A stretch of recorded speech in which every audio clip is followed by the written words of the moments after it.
সর্বপ্রথম ইসলাম সম্পর্কে আপনি কিভাবে জানলেন? ইসলাম গ্রহণের শেষ পদক্ষেপ কি ছিল আপনার? আপনার পরিবারের প্রতিক্রিয়া কেমন ছিল? আমি তখন লিফটে ছিলাম, ভাবছিলাম এত বড় বড় আরব লোকগুলো, তাও আবার বন্দুক হাতে। কিছুক্ষণ পর একজন সাদা মহিলা। মনে মনে ভেবে নিয়েছিলাম যে ওরা হয়তো বলছে যে ওই সাদা চামড়ার মহিলাকে পরে মারবো। আমি বললাম আমি কোনোভাবেই মুসলিম হতে পারবো না, কোনো মতে সম্ভব না। আমি কোরআন বন্ধ করলাম আর ভাবলাম, ও গড, লোকজন ভালো, বইটা আশ্চর্যজনক। আসসালামু আলাইকুম লরেন, আমাদের আমন্ত্রণ গ্রহণের জন্য আপনাকে ধন্যবাদ। আপনাকে আমাদের মাঝে পেয়ে আমরা আনন্দিত। আমি এই প্রশ্ন দিয়ে শুরু করতে চাই, লরেন বুথ কে? সংক্ষিপ্তভাবে আপনি আপনার পরিচয় দিন। সালাম আলাইকুম ওয়াহ রাহমাতুল্লাহ ওয়াহ বারাকাতুহু। বিসমিল্লাহির রহমানির রহিম। আমার নাম লরেন বুথ। আমি একজন সাংবাদিক, একজন লেখক আর একজন অভিনেত্রী। উত্তর লন্ডনের হ্যামস্টেডে 1967 সালে আমার জন্ম হয়। আমার মা একজন মডেল ছিলেন, আমার বাবা একজন অ্যাক্টর। আমার 20 বছর বয়স পর্যন্ত আমি লন্ডনে ছিলাম। আমি অভিনয় নিয়ে পড়াশোনা করছিলাম। আমার স্বপ্ন ছিল আমি একদিন হলিউডে যাব হয়তো। 7 বছর অভিনয় নিয়ে পড়াশোনা করার পর 1997 সালে সাংবাদিক হিসেবে পুনঃপ্রশিক্ষণ গ্রহণ করি আর অনেকবার টিভিতে আসি। আমি স্কাই নিউজে এসেছিলাম, আমি মেইন স্ট্রিম চ্যানেলের সাংবাদিক ছিলাম, আমি ডেইলি মেইলের মতো অনেকের জন্যই কাজ করেছি, আমাকে ভুল বুঝবেন না। The mail on Sunday, BBC, channel 5 এর জন্যও কাজ করেছি। অনেক টিভি শো হোস্ট করেছি, আলহামদুলিল্লাহ, রেডিও শো করেছি। আর তারপর আমি 2010 সালে ইসলাম গ্রহণ করি। আর এটা হয়েছিল মূলত তখন যখন আমি কয়েকবার প্যালেস্টাইনে যাই এবং সেখানকার মানুষের সাথে পরিচিত হই। প্রথমে সেখানে যাই সাংবাদিক হিসেবে। আপনি ইসলামের ব্যাপারে প্রথম কিভাবে শুনলেন? মনে পড়ে প্রথম আমি ইসলাম ব্যাপারটি খেয়াল করি 2001 সালে 9/11-র পরে। আমার মনে আছে আমি ফুটেজ দেখছিলাম, ওখানে দেখাচ্ছিল প্লেনগুলো কিভাবে টুইন টাওয়ার ধ্বংস করলো। আর আমি তখন একটা ছোট শিশুর সাথে বসে বসে ভাবছিলাম কোন গরিব দেশকে এর মাসুল দিতে হবে। আর আমি মনে মনে একজন সমাজপন্থী ও বামপন্থী ছিলাম, আর আমি বুঝতাম যে পশ্চিমা বিশ্ব ক্ষমতার জন্য এটা কারোর সাথে জড়িয়ে গেছে। ভাবছিলাম কোনো গরিব দেশের এই ব্যাপারটাতে কোনো হাত নেই, কিন্তু তারপরেও তাকে পরিণাম ভোগ করতে হবে যাতে নিজেকে নিয়ে ভালো বোধ করে। এই যে আফগানিস্তান, ইসলাম যদি পশ্চিমা বিশ্বের হুমকি হয়ে থাকে, এটা তো 1400 বছর ধরে আছে আর কোটি কোটি মানুষ মেনে চলছে। তারা চাইলেই পশ্চিমা বিশ্বকে নিয়ে ভয়ঙ্কর কিছু করতে পারত। তো একটা ঘটনার মানে এই না যে সারা মুসলিম বিশ্ব একটা ছোট দলের কাজের জন্য দায়ী হবে। এসব কি, এটা মুসলিম জনগণের উপর প্রভাব বিস্তারকারী এবং দোষারোপকারী একটা রাজনৈতিক সিদ্ধান্ত। আমি এটা মেনে নিতে পারছিলাম না, মনে প্রাণে মেনে নিতে পারছিলাম না। আমরা জানি যে আপনি সাংবাদিক হিসেবে প্যালেস্টাইনে অনেকবার গিয়েছেন। আপনি কেন প্রথমবার সেখানে যাওয়ার সিদ্ধান্ত নিলেন? আমার মনে হচ্ছিল একটা অদৃশ্য হাত আমার পিঠে হাত দিয়ে আমাকে প্যালেস্টাইনের দিকে নিয়ে যাচ্ছে। আমার কাছে এর কোনো ব্যাখ্যা ছিল না। আমি আরবি ভাষা বলতে পারি না, আর আমি কোনো ফিলিস্তিনিদেরও চিনি না, কিন্তু আমি সত্যি আমার পিঠে একটা হাত অনুভব করেছিলাম, আর সেটা বলেছিল ফিলিস্তিনে যাও, ফিলিস্তিনে যাও, ফিলিস্তিনে যাও। আর আমি ওয়েস্ট ব্যাংকে দাঁড়াতে সক্ষম হই, একা কোনো ট্রেনিং ছাড়াই। আপনি প্যালেস্টাইনে আপনার অভিজ্ঞতা সম্পর্কে আমাদের বলতে পারেন? মনে হয় এটা বুঝতে পারাটা খুব গুরুত্বপূর্ণ যে আমি একজন খ্রিস্টান হিসেবে পবিত্র ভূমিতে গিয়েছি, আর আমি যীশু খ্রিস্টের পথগুলিতে চলার জন্য খুবই উদগ্রীব ছিলাম। আমার মনে হচ্ছিল যে আমি কোনো তীর্থে আছি। যেখানেই যাচ্ছিলাম সেখানে মনে হচ্ছিল, ও গড, যীশু নিশ্চয়ই এখানেই ছিলেন। কি দারুণ! আমি কখনো আশাই করিনি যে আমি জেরুজালেমে যাব, যেখানে যীশু ক্রুশ টেনে নিয়ে হোলি সেপুলকারে গিয়েছিলেন। ঈশ্বর, যীশু এখানেই ছিলেন। কি দারুণ ব্যাপার, এটা সত্যি হয়েছিল। কিন্তু আমি মধ্যপ্রাচ্যে যেখানে যেতে শুরু করছিলাম, দেখি মুসলিমরা সেই খ্রিস্টান নিদর্শনগুলোর দেখাশোনা করছে। এটাই অবাক হয়েছিলাম। উদাহরণ হিসেবে একটা জায়গা রয়েছে যেখানে যীশুখ্রিস্ট লেবাননের একটা গুহায় কুষ্ঠ রোগীদের হত্যা করেছিলেন, আর ওই গুহার সাথেই একটা চার্চ ছিল, আর যে লোকটি সেটা খুলেছিল সে মুসলিম ছিল। আর আমি বললাম, আচ্ছা তুমি এটার চাবি কোথায় পেলে? সে বললো এটা অনেক প্রজন্ম ধরেই আছে। আমি বললাম একটা কথা জিজ্ঞেস করি? ও বললো হ্যাঁ। আমি বললাম তোমার পরিবার কি এটা খ্রিস্টানদের থেকে চুরি করে এনেছে? হয়তো খ্রিস্টানদের হত্যা করে নিয়েছে। সে বললো কি, তুমি সত্যি এই ব্যাপারে বেশি কিছু জানো না। না, খ্রিস্টানরা বিশ্বাস করে আমাদের এটা দিয়েছে, কারণ আমরাও যীশু খ্রিস্টের পরোয়া করি। আর আমি প্রথমবার বুঝলাম। আমি বললাম, যীশু তোমাদের প্রফেট হয়, ওকে। আর মুসলিমরাও তার ব্যাপারে অনেক কিছু জানতো। মুসলিমরা যীশু খ্রিস্টের ব্যাপারে অনেক কিছুই জানেন। সেই 2 সপ্তাহের ভ্রমণটা অবিশ্বাস্য ছিল। আর আমি অবাক হয়েছি যে আমরা এমন একটা বিশ্বে বাস করি, মধ্যপ্রাচ্যের ব্যাপারে যা জেনেছি ভেবেছি সব মিথ্যে ছিল। আপনার কি ইসলামের বিরুদ্ধে কোনো বিদ্বেষ ছিল? আর যদি ছিল, তবে তা কিভাবে দূর হলো? মাহমুদ আব্বাসের সাথে দেখা করতে গিয়েছিলাম। তো আমি একজন পশ্চিমা লেখক যে দলগুলোর এরকম অভিব্যক্তি লিখে থাকে যে ও গড, বড় বড় আরব লোক বন্দুক সহ, আরো বড় আরব লোক, তার কাছেও বন্দুক। তারপর মনে আছে আমি একটা লিফটে ছিলাম, আর একটা গার্ড হঠাৎ বলে উঠল কিছু আরবীয় অনুকরণ আর কি। আমার কানে সেটা যেভাবে গেল আর কি, আর আমার মাথায় যেভাবে ঢুকলো সেটা হলো বড় বড় অক্ষরে আমরা পরেই সাদা চামড়ার মহিলাকে মেরে ফেলবো। ঠিক আমি বুঝতে পারলাম, ও মাই গড, আমি সব আমার মধ্যে নিয়ে নিলাম। আমি ন্যায়পরায়ণ মানুষও এখানে আসিনি। আমার মধ্যে বড় ধরনের বিদ্বেষ আছে। একজন ফিলিস্তিনিকে বেশি ভয় পাই একজন বন্দুকধারী ইসরায়েলির চেয়ে। এমন কেন? আমি কাউকেই চিনি না। তো আমার ভিতরের বিদ্বেষকে খুঁজে বের করতে হয়েছে। কিন্তু মিরাকেলটা হচ্ছে 72 ঘন্টা একা ওয়েস্ট ব্যাংকে থাকার পর আমি যে কেউই হোক না কেন, মহিলা, শিশু বা পুরুষ, তাদেরকে রক্ষা করার জন্য জীবনও দিতে পারতাম। কারণ যে ভালোবাসার দয়া তারা আমাকে দেখিয়েছে, আর বলতে গেলে পুরো পরিবেশটাই আমায় বুঝিয়ে দিয়েছিল যে এটাই তাদের ধর্ম। আপনার এমন কোনো স্মৃতি আছে যা আপনি কখনো ভুলতে পারবেন না? 2005 সালে এই ভ্রমণ শেষের পর আমার কাছে ব্যাগ ভর্তি টুকিটাকি জিনিস ছিল। আমার সাথে শপিং আসা লোকটিকে আমি বললাম, প্লিজ আমাকে একটা ইংরেজি কোরআন খুঁজে দিতে পারবেন? আর ও বলল, ঠিক আছে। আমি ভেবেছিলাম এরকম কিছু লেখাই হয়নি। কেউ কেন মধ্যপ্রাচ্যের একটা ছোট ধর্মকে অনুবাদ করবে, কেন ইংরেজি ট্রান্সলেশনের ঝামেলা পোহাবে। আশা করিনি যে ও এটা খুঁজে পাবে। তারপরও কোরআন ইংরেজি বলতে বলতে হঠাৎ ফেরত আসলো। ও ইংলিশ কোরআন খুঁজে পেয়েছিল, আর আমি ভাবলাম বেশ ভালোই। আর তারপর দেখলাম ওটাতে 600 পৃষ্ঠা আছে। ভাবলাম কখনোই আমি এটা পড়বো না। তারপর আমার মনে আছে আমি জেরুজালেমের সেই যুবকটিকে আবার জিজ্ঞেস করলাম কত পাবে আমার কাছ থেকে, কারণ ও ওটা কিনে এনেছিল। তারপর ও শুরু করলো এমন করলো ওটা 100 বা আর হয়তো 50 হবে হয়তো। আর আমি ভাবলাম আমি এখানে ঠকে যাবো, আই এম ডান। এসব করার পরও বললো, ভুলে যাও, তোমাকে কিছুই দিতে হবে না। বললো, তোমার কাছে শুধু একটা জিনিসই চাইবো, চলে গেলে ফিলিস্তিনকে ভুলে যেও না, আমাদের ভুলে যেও না। সুবহানাল্লাহ। সত্যি অসাধারণ ছিল। আর ফিলিস্তিনের সবচেয়ে আশ্চর্যজনক ঘটনাটি কি ছিল? উদাহরণ হিসেবে বলি, তখন জানুয়ারি ছিল। আমি জানতাম না মধ্যপ্রাচ্যে শীত পড়ে। আমার কাছে কোনো কোট ছিল না। মনে আছে আমি রামাল্লাহার রাস্তা দিয়ে হেঁটে যাচ্ছিলাম, আর একজন হিজাব পরা বৃদ্ধা মহিলা আমার দিকে তাকালো আর আরবিতে কিছু বলল। তারপর আমার হাত ধরলো। আমি ভাবলাম এই দিদিমাকে আমাকে ধরে নিয়ে যাচ্ছে, এটাই কি হচ্ছে? আর সে আমাকে উপর থেকে নিচ পর্যন্ত দেখলো আর আমাকে তার বেডরুমে নিয়ে গেল। ওয়ার্ড্রপ খুলে একটা বড় ওভারকোট চাপিয়ে দিয়ে আমার গায়ে বললো, ইয়া আল্লাহ। আমি বললাম, কিন্তু কি? ও নাম্বার লিখে বললো, এই নাও। আর আমি বললাম, কি? আমি কোটটা নিয়ে যেতে পারবো? একজন আগন্তুক তার শহরে ঠান্ডায় ঘুরে বেড়াচ্ছে, আর তার একটা কোট আলমারিতে পড়ে আছে। ব্যাপারটা সে মেনে নিতে পারছিল না কিছুতে। আপনি বুঝতে পারছেন কি বলছি? আল্লাহু আকবার। আর আমি যেখানেই গেছি সেখানেই তাদের মধ্যে নম্রতা আর সব পরিস্থিতিকে সর্বোত্তম করে দেখার ক্ষমতা দেখেছি, যেটা আমাকে তাড়িত করছিল। তখন আমার একটা ফ্রেঞ্চ ফার্ম হাউস, একটা ফ্রেঞ্চ গোলাবাড়ি তৈরি হচ্ছিল, একটা সুইমিং পুল, 1 একর বাগান ছিল, আমার সুন্দর সুন্দর ছেলে মেয়ে, আর একজন খুব ভালো স্বামী, আর সবকিছু ছিল আমার কাছে। কিন্তু একটা জিনিস ভুল হলেই আমার মনে উথাল পাথাল শুরু হয়ে যেত। যেমন আমার কাজ নিয়ে যদি এডিটার খুশি না হতো, সারা বাড়ি মাথায় করে ফেলতাম। হে ঈশ্বর, আমি খুব টেনশনে আছি, আমি খুব চিন্তিত। একটা ছোট্ট জিনিস, সবকিছু পারফেক্ট হতে হবে, না হলে আমি শান্ত থাকতে পারতাম না একেবারে। আর এই লোকগুলো, আর্মিরা তাদের সন্তানদের হত্যা করছে, বাড়িঘর দখলদাররা নিয়ে গিয়েছে, তাদের সাথে রোজই সব ধরনের অবজ্ঞা জুলুম হচ্ছে সেই জায়গাতে। আর তারপর তারা বলবে, সালাম, পিস, হাউ আর ইউ, আমাদের সাথে খাবার খান। খুব শান্ত ছিল, আর তারা ছিল একদম। আমি ওদের জিজ্ঞাসা করলাম, তোমরা এত নম্র আর এত উদার কেন?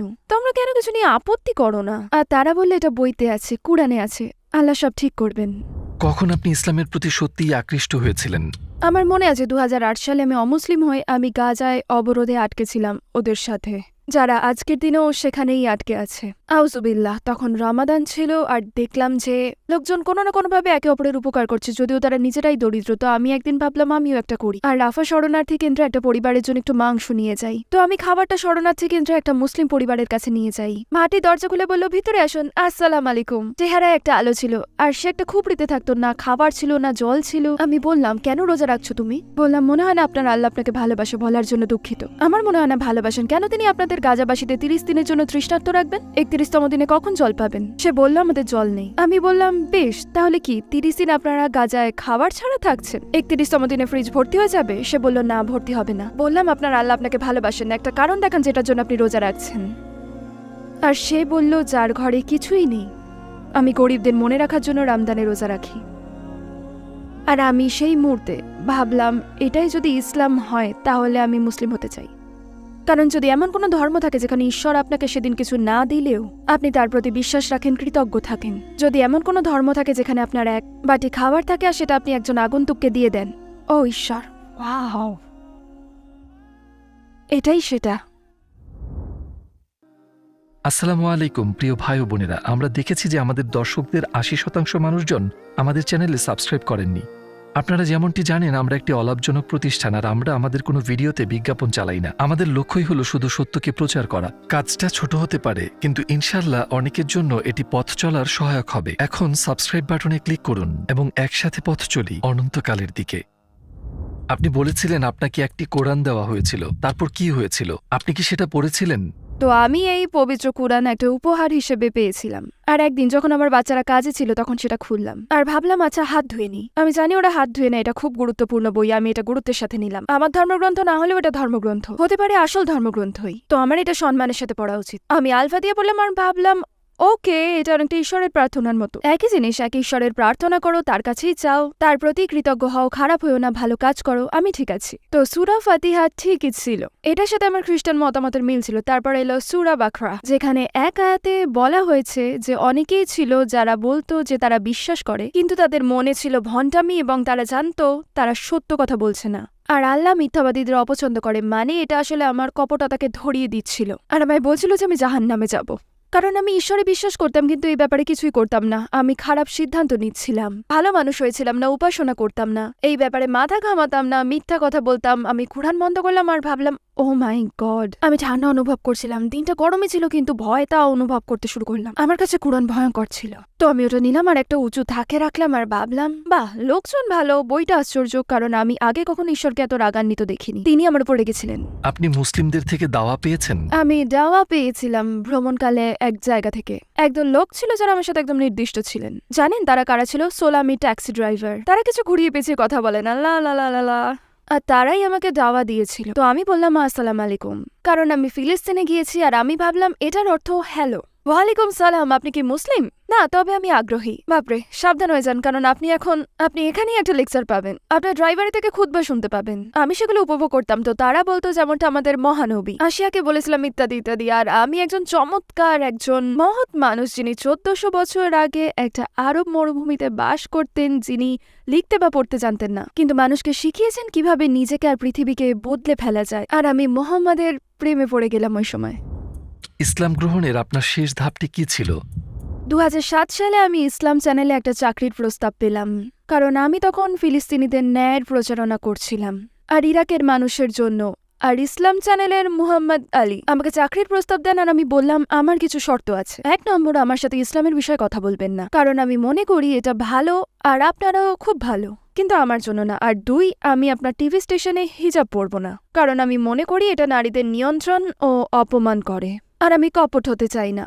উনি বললেন আল্লাহই সেই সিদ্ধান্ত নেবেন যে আপনি মুসলিম হবেন কি হবেন না, সেটা আমার হাতে নেই। আর আমি বললাম না, আমি কোনোভাবেই মুসলিম হতে পারবো না, একেবারেই না। আর মুহাম্মদ আলী বললেন আপনি মুসলিম হতে পারেন। আমি বললাম আমি হব না। উনি বললেন বেশ, সেটা আল্লাহ জানে। বললাম ওকে, আর হিজাবের ব্যাপারটা? উনি বললেন ঠিক আছে, হিজাব পড়তে হবে না, তবে দয়া করে যতটুকু সম্ভব শালীন পোশাক পরবেন, আমরা সেটাই মেনে নেব। এর অর্থ আমি পৃথিবীর সব দেশেই ভ্রমণ শুরু করব, বিভিন্ন স্পিকার শেখদের ইন্টারভিউ নেব আর মুসলিমদের এবং ইসলাম নিয়ে কথা বলা লোকেদের নিকট প্রবেশাধিকার পাবো। আমি 2010 সালে ইরানের সাংবাদিক ও প্রতিবেদক হিসেবে গেলাম আল কুর্দ স্টেট র্যালির উপর প্রতিবেদন তৈরি করতে একটা। আর আমি সবসময় ফিলিস্তিনিকে ধরে রেখেছিলাম। তো আমি ইরানে ছিলাম আর আমরা কোমে পৌঁছালাম। আমরা দূরে কোথাও যাচ্ছিলাম আর তখন রমদান ছিল। আমি মসজিদে গেলাম। আমি যখন মসজিদটায় গেলাম তখন ভাবলাম আচ্ছা, আমার মনে হয় আমি সম্পূর্ণরূপে অজু করলাম, কিন্তু আমি নিশ্চিত, হ্যাঁ আমার মনে হয় আমি আমার ভ্রমণকালীন বান্ধবীর সাথে অজু করছিলাম। আমি যখন প্রবেশদ্বার অতিক্রম করলাম তখন আমি একটা দোয়া করলাম, বললাম আল্লাহ যা দিয়েছো তার জন্য ধন্যবাদ, আমি আপনার কাছে আর কিছু চাইবো না, এখন আপনি ফিলিস্তিনের উপর রহমত বর্ষণ করুন। আর তারপর আমি চারপাশে দেখতে লাগলাম চুপি চুপি রিপোর্ট করার জন্য। আমার কাছে একটা আইফোন ছিল আর আমি ভাবলাম বাহ, এটা একটা বিশেষ প্রতিবেদন হবে। আপনি একটা ইরানি প্রার্থনালয় রামদান মাসে, আপনার কাছে একটা গল্প আছে, পৃথিবীর সব প্রান্তে এটা বিক্রি করতে পারবেন। আমার মন তখন খুব ধার্মিক অবস্থায় ছিল না, এমন ছিল না ও আমি মুসলিম হতে চাই। আমি সত্যি বলতে ওখানে একটু নাক গলাতে আর লুকিয়ে কিছু ছবি তুলতে গিয়েছিলাম, কিন্তু যখন আমি প্রধান জায়গাটায় গিয়ে বসলাম আমার মনে হচ্ছিল আমি একটা শান্তিপূর্ণ ঝর্ণার নিচে বসে আছি, যেন আমার মনের সকল দুশ্চিন্তা চলে গিয়েছে। আমার মনে তখন শুধু শান্তি ছিল, নিজের নামটাও ভুলে গেলাম। আমি পুরোপুরি লরেন বুথ ছিলাম না তখন। সেই সৃষ্টি, আত্মসৃষ্টি, আত্মাভিমান, হেন তেন যাই ছিল না কেন সব চলে গেল। অনুভূতিটা সর্বশ্রেষ্ঠ ছিল আর আমি নড়তে চাইছিলাম না। তো আমি রাতে ওখানেই ঘুমালাম আর সকালবেলা অজু করে ফজরের সলাত আদায় করলাম। আমি জানতাম ওই মুহূর্তে আমি মুসলিম হয়ে গিয়েছিলাম। সেই মুহূর্তে আমি জানতাম আল্লাহ এক এবং মুহাম্মদ আল্লাহর রাসূল 100%। আর তারপর কি হলো? আপনার আশেপাশের লোকজনের প্রতিক্রিয়া কেমন ছিল? আমি লন্ডনে প্লেনে উঠতে চাইনি আমার সাদা না নিয়ে, কিন্তু আমি তখন কাউকে খুঁজে পাচ্ছিলাম না, কারণ আমার ফ্লাইটটা সকাল 6টায় ছিল। আমি লন্ডনের এক মসজিদে গেলাম। তারপর জানেন সুবহানাল্লাহ, যখন আমি শাহাদা পড়লাম, আশহাদু, ধূপ, মনে হচ্ছিল মুখ থেকে হয়তো সিমেন্টের দলা পড়ছে, মনে হচ্ছিল জিভ থেকে সোনার বার খসে পড়ছে। আশহাদু আল্লাহ ইলাহা ইল্লাল্লাহ, ধূপ, মনে হচ্ছিল ভূমিকম্প হচ্ছে। আশহাদু আন্না মুহাম্মাদান আবদুহু ওয়া রাসূলুহু, ধূপ, আর আমি মাটিতে পড়ে গেলাম।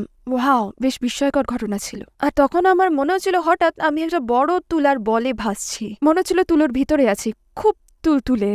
আর সবকিছু কেমন জানি দূরে চলে গেল।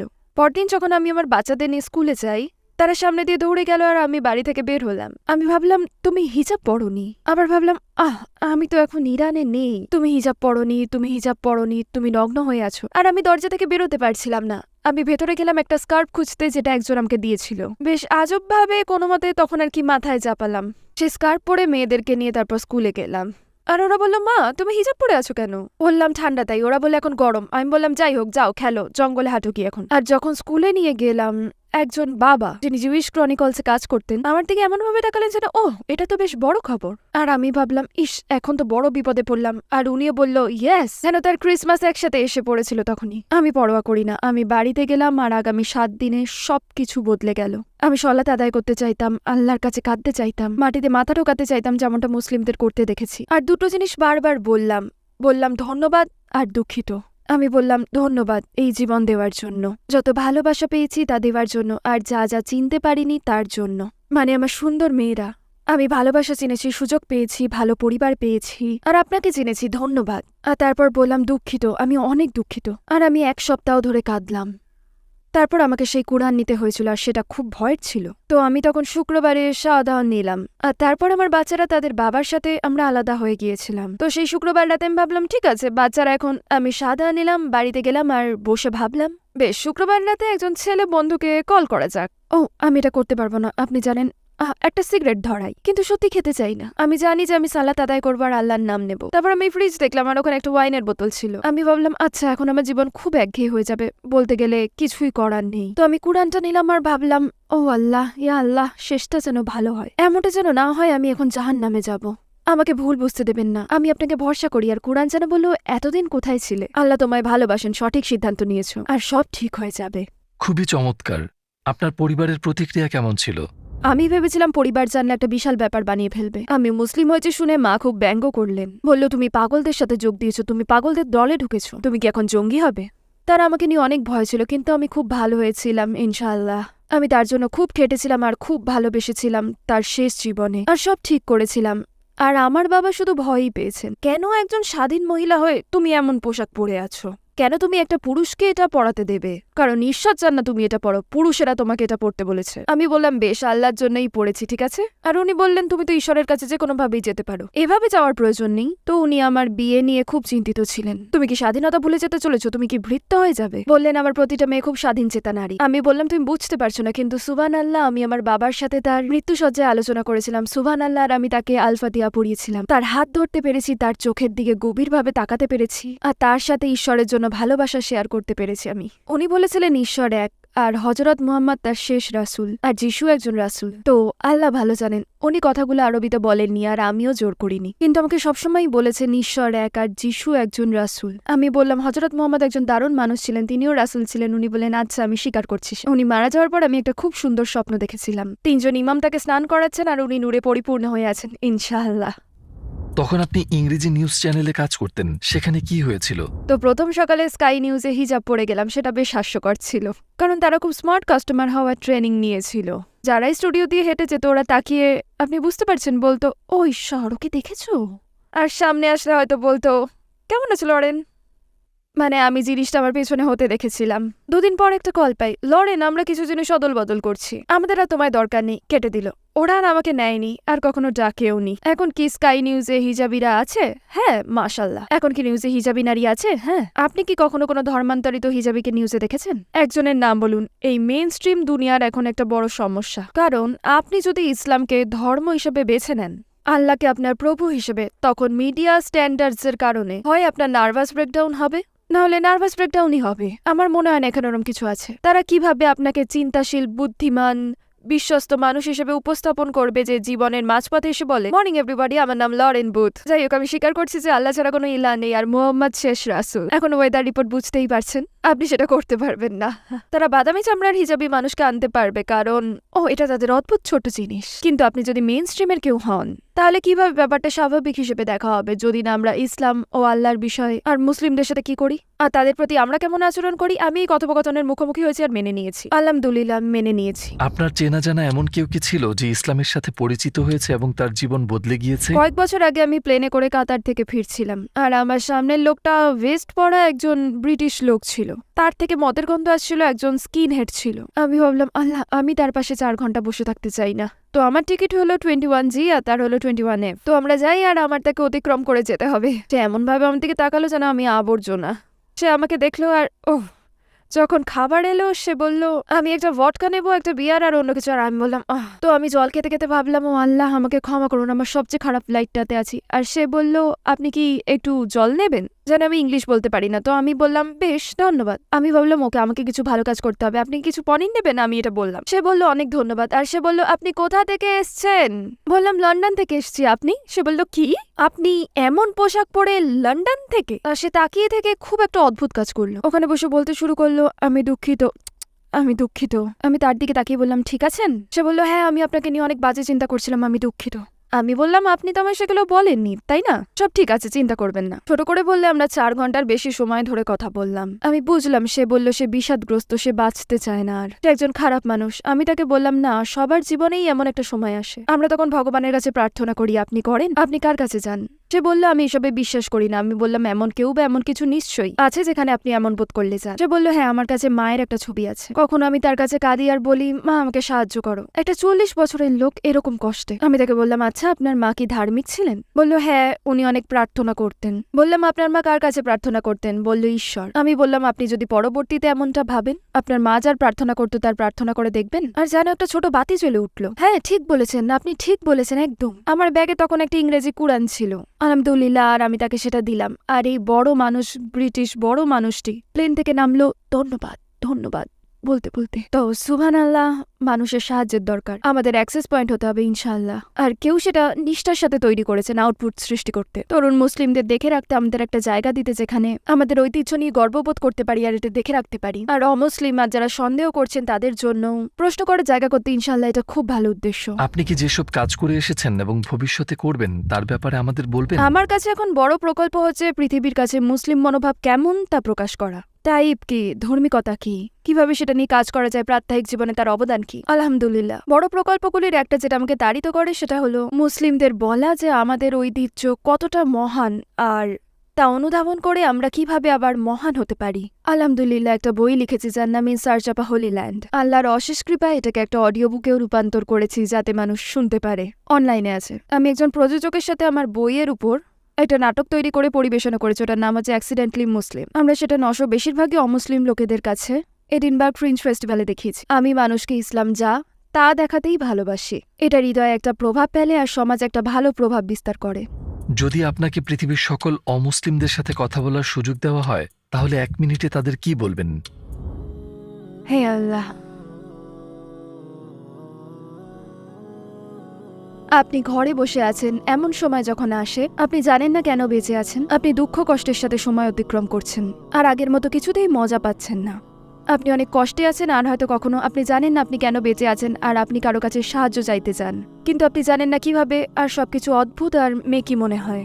ঈশ্বর এক, যখন এরম মনে হবে একটা গোলাপ ফুলকে দেখুন, বাগানের একটা গোলাপ ফুলকে দেখুন আর ভাবুন এটা আমাদের সুবাস দেয়। আপনার এমন মনে হলে মৌমাছিদের দেখুন আর ভাবুন মধু কত সুন্দর, কত সুস্বাদু, এটা একটা নিরাময়ও। গলা ব্যথা করলে আমরা এটা খাই। শুধু ভাবুন কিভাবে প্রকৃতি আমাদের পাশে আছে, কত সুন্দরভাবে বৃষ্টি পড়ে মাটিতে যায়, গাছের শিকড়ে যায়, তারপর গাছে পাতা হয় বা ফুল হয়, তারপর সেই ফুল ফল হয় যা আমরা খেতে পারি। আর এটাতে উপকার রয়েছে, আর আমরা পরম করুণাময় ও দয়ালু স্রষ্টার উপস্থিতি টের পাই। ধন্যবাদ বোন লরেন আমাদের সাথে থাকার জন্য। তাহলে আমাদের অন্য প্রকল্পেও দেখা হবে ইনশাআল্লাহ। আসসালামু আলাইকুম ওয়া রাহমাতুল্লাহি ওয়া বারাকাতুহু।